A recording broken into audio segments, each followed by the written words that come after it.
had a deep digital flexor tendon issue in the past. Deep digital flexor tendon there, you've got your navicular bone pushing down. What we've done is by applying this wedge pad here, we changed this whole... Hi, my name is Harry Spinks and I am a farrier based in the south of England. Today we are looking at a horse that, I think this is our fourth or fifth shoeing now. It's had a DDFT injury on his right fore, which is a deep digital flexor tendon injury on his right fore previously. And he's got really broken back feet, and we are helping to re-establish how that whole hoof functions to allow that tendon to heal properly.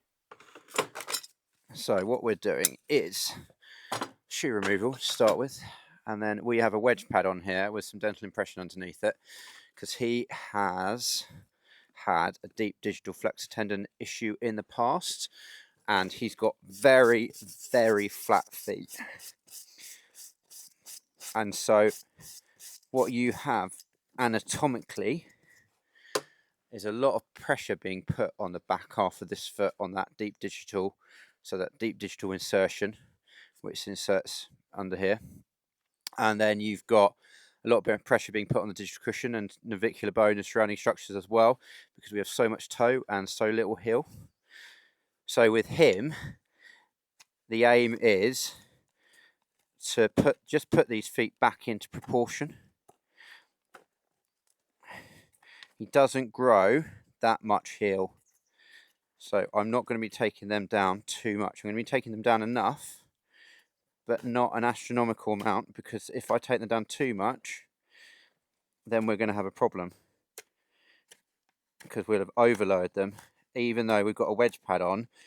But that wedge pad is there to compensate for the fact that he's got loads of toe and no heel.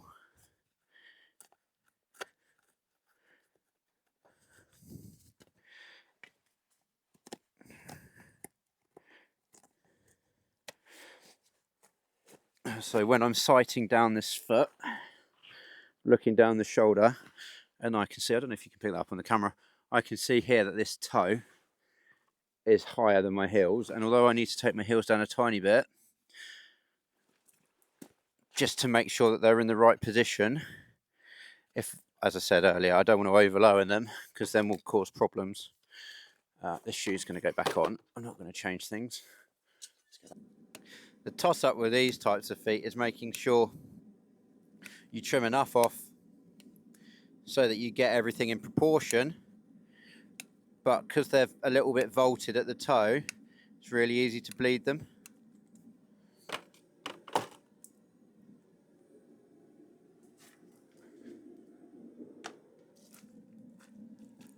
And he doesn't like having having both shoes off on this this hard stone, so we're going to do 1 foot at a time.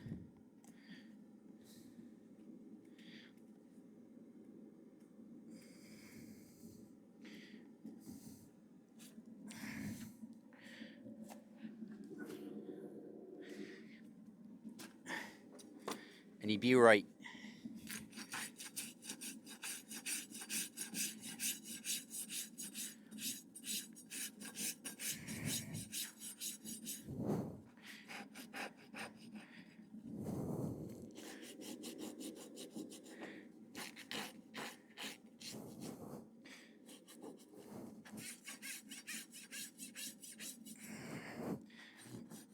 You can see how pointy these feet are as well, and although a quarter clip doesn't necessarily help that, because I'm obviously fitting those clips to my quarters, so here, if I was to put a toe clip on this hoof at the moment, it runs so far forward that that would then have a negative effect.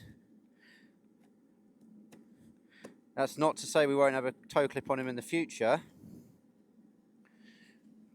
But again, when I'm feeling with my hands, I'm going to give him a little forward dress in a minute because I can feel these little lumps and bumps on the side. And I just don't want his, with that toe clip, I just don't want his hoof to run forward any more than it already has done in relation to his limb. Although his angles aren't actually too bad now, so when I'm looking at his angles, I'm looking at that pattern. I know he's not standing square, but I'm looking at that pattern in relation to that hoof. but you can still see that although he's got a long hoof, he has still got a long pastern. At the top now though, that bit at the top there, at the very, very top, I know, kid, I tickled you, didn't I? You're going to put that down? There we go. That bit here, that like first top inch, is now starting to grow down where we want it to.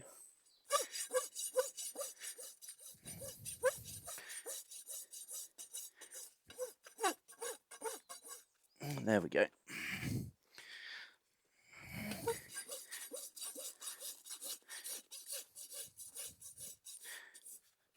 Good kid.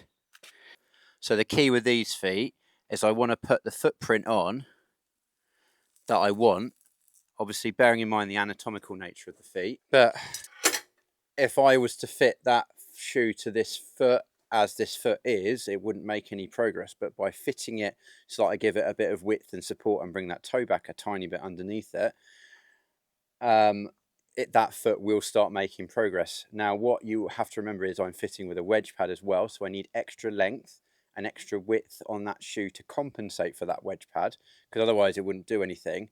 And I need to compensate with my fit with the fact that that wedge pad will shunt that shoe forward slightly when it's put on.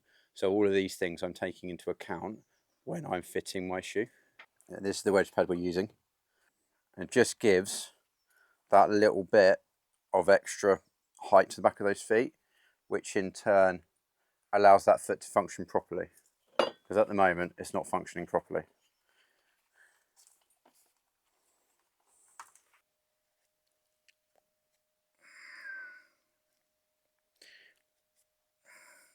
So this arty mud, as we put on an awful lot of feet, just helps keep it really clean underneath that pad. Lost my dental. There we go. So that actually that foot stays healthy, even though we are putting material between that hoof and that foot, that shoe and that foot, sorry. So it does create a bit of a moisture trap, but by using an anti-back product under there, you allow that foot to function again and maintain its hoof health. Hoof health. There we go. We'll get the words out there somewhere. But it's basically a half mesh pad, so it allows for stuff to, if it gets in underneath, it can pop out again. That's why I like this type of pad.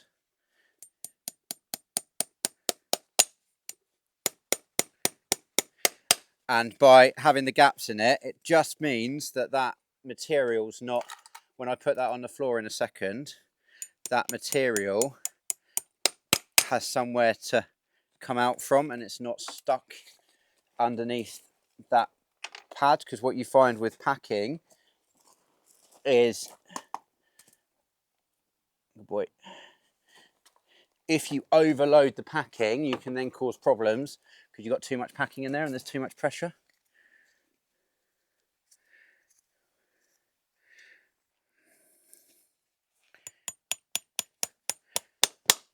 So with his feet, because of the way that they are, I only really need to pack out this back half as well. A full sole pad, as has been seen before, can be used, and I use a lot of full sole pads because they load through that whole sole. But for him, we just need to offload the back of this foot.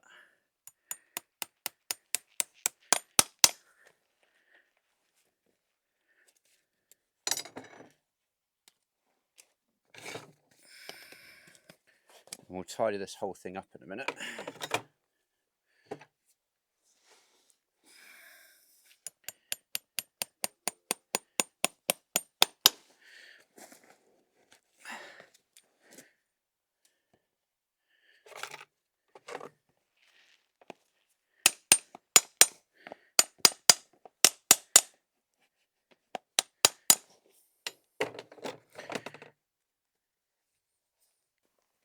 Yep, you've got your pedal bone and P2.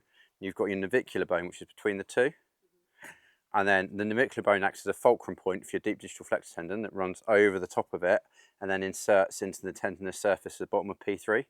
So it runs down the back, inserts into the middle. And what you find in feet like this where they're really broken back is it's like you putting loads of pressure on your finger. And if you relieve that pressure by moving those heels up, you allow that fulcrum point of that of that navicular to work properly, which then takes that pressure, because rather than the deep digital flexor tendon being a nice straight line that then curves around, it's like that. So actually it's more of a 45-degree angle, which then causes it to rub or causes just extreme pressure on that area, because you've got the digital cushion pushing up from underneath. You've got your deep digital flexor tendon there, you've got your navicular bone pushing down, and everything's just in the wrong point. So by using that wedge pad, we just re-establish the angles of that hoof as they should be anatomically, which then in turn allow everything inside of it to function properly. And that's not just in the foot. So you find that actually as we re-establish those angles, the leg will get better. Potentially, if you've got puffiness around your suspensory branches as well, by re-establishing the right hoof-pastern angle, you then stop those branches from becoming so puffy, because again, everything's interconnected and you're putting less pressure on the structures that are higher up that hoof into the shoulder and as far as the head carriage potentially, because everything's in a better position. Again, we can see on this hoof, same like that angle at the top now is a lot better angle than this angle here. So once we start to get this growing down a bit more, this will all start to disappear. And it's just a case of allowing what we're doing above to continue growing down, and then we'll be in a better place as a horse and as an entity. What we've done is by applying this wedge pad here, we changed this whole hoof angle, so it's a bit more, it's not standing properly now, but we'll ignore that. So we change this whole hoof angle so it's a bit more in line with this pastern, and when it's in line with the pastern and the hoof are in alignment and the shoulders in alignment and the head carriage in alignment, then actually what you get is that whole limb functions properly. So by putting this wedge pad on, we elevate the back of that foot to allow that hoof to maintain a better hoof pastern axis. And then by using the impression material underneath, the impression material is like a bouncy ball. So it acts as a shock distributor. It absorbs the shock, but it also pushes it back out. And there are thoughts that the frog, what the frog does is to push shock out from the bottom of the hoof. So it helps with that frog, and it helps with the digital cushion as well, because inside of this foot, this digital cushion will be compromised, because it has to be, because it's so far back on his heels that we're basically just trying to reinstate everything that's wrong with the back half of this foot. And by doing this, we're just standing him up a bit more, which allows the whole thing to work, really.